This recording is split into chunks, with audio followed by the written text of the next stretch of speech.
Hello दोस्तों, welcome back to my channel Diwakar teach official. आज हम बात करेंगे पैक्स के बारे में।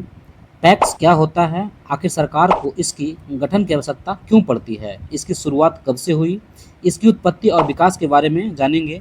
पैक्स अध्यक्ष की सैलरी कितनी होती है, पैक्स प्रबंधक का चयन कैसे होता है, पैक्स के मुख्य कार्य क्या क्या हैं, पैक्स का चुनाव प्रक्रिया कैसे होता है, पैक्स के से किसानों को क्या क्या लाभ होता है, बिहार में पैक्स की क्या भूमिका है, आज के समय में पैक्स की चुनौतियां क्या क्या है, वर्तमान समय में पैक्स को डिजिटल माध्यम से कैसे जोड़ा जा रहा है, यह भी जानेंगे। पैक्स से जुड़ी हुई योजनाएं क्या क्या है, पैक्स और सामाजिक भूमिका क्या है, और अंत में जानेंगे इसके निष्कर्ष। और सबसे बड़ी बात कि अगले वीडियो में हम बात करेंगे पैक्स अध्यक्ष के भ्रष्टाचार के बारे में। तो आप दोनों वीडियो को जरूर देखें और चैनल पर नए तो चैनल को सब्सक्राइब करें, लाइक करें, शेयर करें। आइए शुरू करते हैं। पैक्स क्या होता है, सबसे पहले इसका परिचय। भारत एक कृषि प्रधान देश है। यहाँ की अधिकांश जनसंख्या खेती पर निर्भर करती है। किसानों की सहायता के लिए सरकार ने विभिन्न संस्थाओं की स्थापना की है और इन्हीं में से एक महत्वपूर्ण संस्था है पैक्स, जिसे हिंदी में प्राथमिक कृषि ऋण समिति या पैक्स कहा जाता है। इसका अंग्रेजी में फुल फॉर्म होता है प्राइमरी एग्रीकल्चरल क्रेडिट सोसाइटी। यह भारत में सहकारी संरचना यानी सहकारिता विभाग का सबसे निचला स्तर है, जो सीधे किसानों से जुड़ा होता है। अब समझते हैं सरकार को इसकी गठन की आवश्यकता क्यों पड़ती है।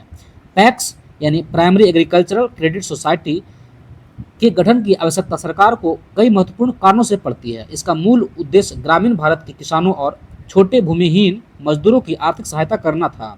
आइए विस्तार से समझते हैं कि सरकार को पैक्स जैसी संस्था क्यों बनानी पड़ी। पहला नंबर है ग्रामीण अर्थव्यवस्था की कमजोर स्थिति की। उसके बाद दूसरा नंबर है सूदखोर महाजनों का अत्याचार। तीसरा नंबर है औपचारिक बैंकों की ग्रामीण क्षेत्रों में पहुंच नहीं थी। चौथा नंबर है कृषि उत्पादन बढ़ाने की आवश्यकता। पांचवा नंबर है सहकारी आंदोलन को प्रोत्साहन देना।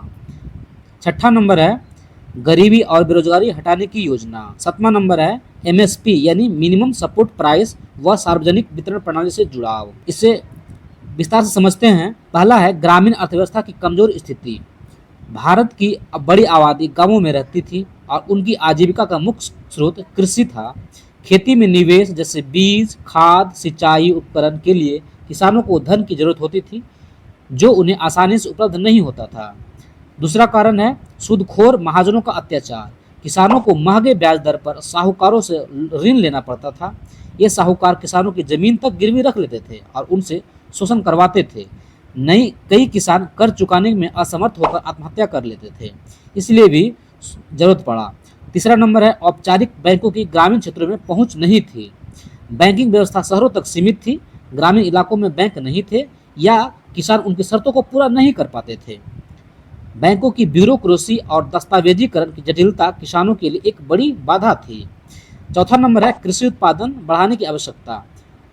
आज़ादी के बाद भारत में खाद्य संकट था। सरकार ने हरित क्रांति की शुरुआत की। इसके लिए किसानों को सस्ती दर पर कृषि ऋण और तकनीकी सहायता चाहिए थी। पांचवा नंबर है सहकारी आंदोलन को प्रोत्साहन। 1904 में ब्रिटिश सरकार ने सहकारी ऋण समितियों का पर कानून बनाया था। स्वतंत्र भारत में सरकार ने इसे व्यापक रूप देने का निर्णय लिया ताकि किसान स्वयं अपने संगठनों के जरिए ऋण ले और आर्थिक रूप से आत्मनिर्भर बने। छठा नंबर है गरीबी और बेरोजगारी हटाने की योजना। सरकार ने ग्रामीण विकास और गरीबी उन्मूलन को प्राथमिकता दी थी। इसके लिए पैक्स को एक मजबूत माध्यम माना गया ताकि रोजगार, कृषि सहायता और सस्ता ऋण मिल सके। एमएसपी व सार्वजनिक वितरण प्रणाली से जुड़ाव। सरकार ने किसानों को से अनाज खरीदने के लिए एमएसपी नीति बनाई, जिसमें से पैक्स को इस कार्य में जोड़ा गया ताकि किसानों को उचित मूल्य मिल सके और गरीबों को सस्ता अनाज मिल सके। अगर संक्षेप में बात करें तो किसानों को साहूकारों के चंगुल से बचाना, सस्ता और सुलभ ऋण देना, ग्रामीण क्षेत्रों में बैंकिंग पहुंचाना, कृषि उत्पादकता को बढ़ाना, सरकारी योजनाओं को जमीनी स्तर पर लागू करना, गरीब और सीमांत किसानों को आत्मनिर्भर बनाना। अब समझते हैं इसकी उत्पत्ति और विकास कैसे हुई, यानी पैक्स की उत्पत्ति और विकास कब हुई। तो पैक्स की शुरुआत जो है 1904 में सहकारी ऋण सोसाइटी अधिनियम के तहत हुई। इसका मुख्य उद्देश्य था गरीबी और मध्यम वर्गीय किसान स्थानीय स्तर पर सस्ती दरों पर ऋण पा सके और सूदखोरों की चपेट में न आए। समय के साथ इन समितियों की भूमिका बढ़ती गई और आज ये केवल ऋण ही नहीं बल्कि खाद, बीज, कीटनाशक, कृषि यंत्र आदि भी उपलब्ध कराती है। अब समझते हैं पैक्स अध्यक्ष की सैलरी कितनी होती है। पैक्स अध्यक्ष को कोई निश्चित मासिक वेतन नहीं मिलता, उन्हें मानदेय दिया जाता है जिसे अंग्रेजी में होनोरेरियम कहा जाता है, जो उनके पैक्स के कारोबार के आधार पर अलग अलग होता है। अब समझते हैं कि किस पैक्स अध्यक्ष को कितना सैलरी यानी मानदेय मिलेगा। तो समझते हैं कि 5 करोड़ रुपए तक के कारोबार करने वाले पैक्स अध्यक्ष को 7500 रुपये दिया जाता है। उसके अलावा 5 करोड़ से 10 करोड़ के बीच में कारोबार करने वाले अध्यक्ष को 10,000 रुपये मासिक वेतन दिया जाता है, और उसके अलावा 10 से 15 करोड़ रुपये कारोबार करने वाले पैक्स अध्यक्ष को 15,000 रुपये प्रति माह मानदेय दिया जाता है। हालांकि पैक्स अध्यक्ष को कोई निश्चित वेतन नहीं मिलता, लेकिन उन्हें विभिन्न योजनाओं और लाभों में प्राथमिकता दी जाती है। जबकि सबको पता है कि इतना कम मानदेय यानी वेतन से होने के बावजूद आज के समय में कुछ नहीं होने जा रहा। इसके बाद भी लोग पैक्स अध्यक्ष बनने के लिए लाखों रुपए खर्च करते हैं और चुनाव में धांधली करते हैं। अब समझते हैं पैक्स प्रबंधक का चयन कैसे होता है। पैक्स अध्यक्ष ही प्रबंधक का चुनाव करते, इस कारण अधिकतर पैक्स अध्यक्ष अपने बेटे या अन्य परिजन को ही पैक्स प्रबंधक नियुक्त कर देते हैं। गड़बड़ी छुपाने के लिए परिजन को पैक्स प्रबंधक बनाया जाता है, लेकिन अब पैक्स प्रबंधक नियुक्त होने के लिए स्नातक उत्तीर्ण होना जरूरी कर दिया गया है। आप मेरे चैनल पर नए तो चैनल को सब्सक्राइब करें, लाइक करें, शेयर करें।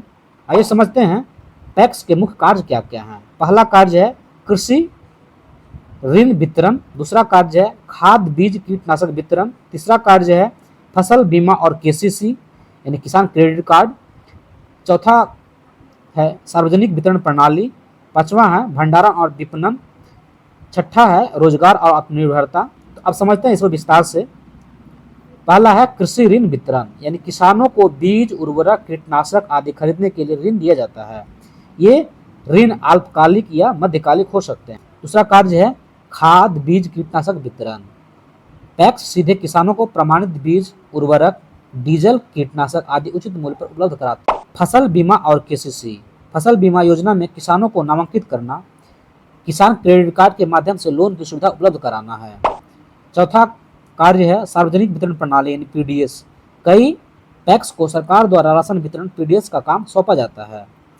पांचवा है भंडारण और विपणन। कुछ पैक्स जो है गोदाम भी संचालित करते हैं जहां किसान अपनी उपज रख सकते हैं, किसानों की उपज का उचित मूल्य दिलाने में सहयोग करते हैं। छठा है रोजगार और आत्मनिर्भरता।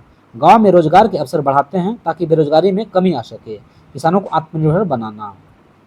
अब समझते हैं पैक्स का चुनाव कैसे होता है। तो पैक्स का चुनाव जो है एक लोकतांत्रिक प्रक्रिया है, जिसमें से अध्यक्ष, उपाध्यक्ष और प्रबंधन समिति के सदस्य चुने जाते हैं। यह चुनाव सहकारी समितियों के से संबंधित राज्य सरकार के अधीन नियमों के अनुसार कराया जाता है। आइए अब हम विस्तार से समझते हैं कि पैक्स का चुनाव कैसे होता है। सबसे पहले समझते हैं चुनाव कराने की जिम्मेदारी किसकी होती है। पैक्स चुनाव की जिम्मेदारी राज्य सहकारिता विभाग की होती है। अधिकतर राज्यों में एक राज्य निर्वाचन प्राधिकारी होता है जो चुनाव की निगरानी करती है। पैक्स चुनाव में कौन कौन हिस्सा ले सकता है। तो पैक्स चुनाव में वे सभी सदस्य जो पैक्स के नियमित सदस्य हैं और निर्धारित पूंजी जमा कर चुके हैं। उम्मीदवार कौन कौन हो सकते हैं। जो सदस्य निर्धारित शर्तों को पूरा करता हो, जैसे कि बकाया ऋण न हो, कोई आपराधिक मामला लंबित न हो। अब चुनाव के मुख्य चरण कौन कौन है।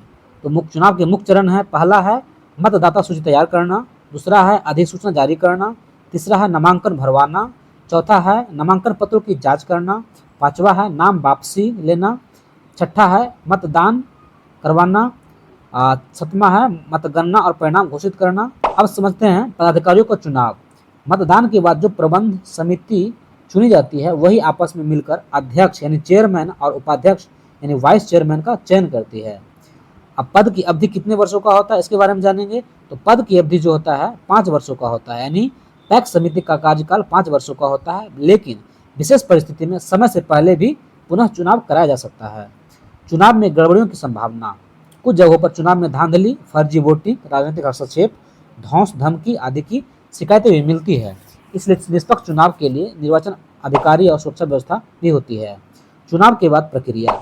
नवनिर्वाचित समिति पंजीकरण प्रमाण पत्र प्राप्त करती है और समिति को लेखा परीक्षण, ऋण वितरण, खाद बीज का वितरण आदि कार्यों का अधिकार मिल जाता है।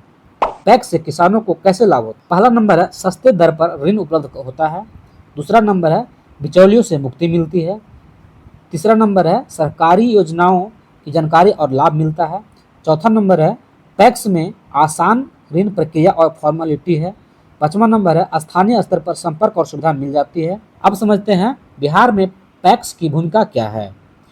बिहार में पैक्स की संख्या लगभग 8,000 से अधिक है। राज्य सरकार इन्हें डिजिटल बनाने के लिए काम कर रही है। पैक्स कंप्यूटराइज्ड हो रही है, ऑनलाइन लेन देन संभव हो गया है।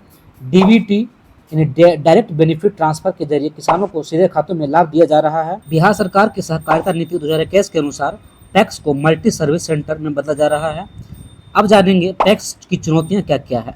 पहला नंबर है भ्रष्टाचार और अनियमितता, अध्यक्ष या सचिव द्वारा गड़बड़ी किया जा रहा है। दूसरा नंबर है राजनीतिक हस्तक्षेप, चुनाव में बड़े स्तर पर धांधली किया जा रहा है। तीसरा नंबर है कुप्रबंधन, समिति के रिकॉर्ड अधूरे या गलत भरे जा रहे हैं। चौथा नंबर है डिफॉल्टर्स की संख्या, ऋण लेकर न लौटाया जाना, आजकल बहुत ऐसी समस्या हो रही है। पांचवा नंबर है प्रशिक्षण की कमी, किसानों में तकनीकी जानकारी का अभाव है। छठा नंबर है जवाबदेही की कमी, ऑडिट ठीक से नहीं हो रही है, इसमें सचिव और अध्यक्ष की मिलीभगत होती है, आजकल पैसा पर सब बिक जा रहा है। अब समझते हैं आधुनिक समय में पैक्स को डिजिटल परिवर्तन कैसे किया जा रहा है। पैक्स को डिजिटल बनाने के लिए केंद्र सरकार और राज्य सरकार दोनों मिलकर काम कर रही है। डिजिटल परिवर्तन के अंतर्गत NIC द्वारा सॉफ्टवेयर डेवलप किया जा रहा है, ई शाखा प्रणाली को विकसित किया जा रहा है, ऑनलाइन फसल बीमा और ऋण आवेदन को सही ढंग से लागू किया जा रहा है, SMS से अलर्ट और मोबाइल ऐप के जरिए विकास किया जा रहा है। अब समझते हैं पैक्स से जुड़ी प्रमुख योजनाएं कौन कौन सी है। तो पैक्स से जुड़ी प्रमुख योजना जो है वो है PM किसान योजना। इसके तहत सीधे किसानों को खाते में 6,000 रुपये प्रति वर्ष दिया जा रहा है। फिर है प्रधानमंत्री फसल बीमा योजना, इसके तहत प्राकृतिक आपदा होने पर सुरक्षा दिया जा रहा है। चौथा नंबर है आत्मनिर्भर भारत अभियान, पैक्स को मल्टी सर्विस सेंटर बनाया जा रहा है। उसके बाद है किसान क्रेडिट कार्ड, किसान क्रेडिट कार्ड से किसानों को आसान किस्तों में ऋण उपलब्ध कराया जा रहा है। अब समझते हैं पैक्स और सामाजिक भूमिका, यानी पैक्स और समाज की क्या भूमिका है। पैक्स केवल आर्थिक मदद ही नहीं करता बल्कि सामाजिक रूप से भी किसानों को सशक्त बनाता है, गांव में सहयोग की भावना को बढ़ाता है, वित्तीय साक्षरता का प्रचार करता है, महिला स्वयं सहायता समूह को जोड़ने का काम करता है। अब समझते हैं निष्कर्ष, यानी पैक्स भारतीय कृषि प्रणाली की रीढ़ है। यह संस्था किसानों को ऋण, बीज, उर्वरक जैसे सुविधाएं देकर आत्मनिर्भर बनाती है। इसके जरिए गांवों में आर्थिक जागरूकता, पारदर्शिता और विकास का मार्ग खुलता है। हालांकि इसे भ्रष्टाचार, कुप्रबंधन और राजनीतिक हस्तक्षेप से मुक्ति दिलाकर अधिक पारदर्शी बनना जरूरी है। तो इसके बाद आप अगले वीडियो में समझेंगे पैक्स भ्रष्टाचार में कैसे लिप्त होते हैं। थैंक यू दोस्तों, आप चैनल पर नए तो चैनल को सब्सक्राइब करें, लाइक करें, शेयर करें और बेल आइकन प्रेस करना बिल्कुल भी ना भूलें। Thank you.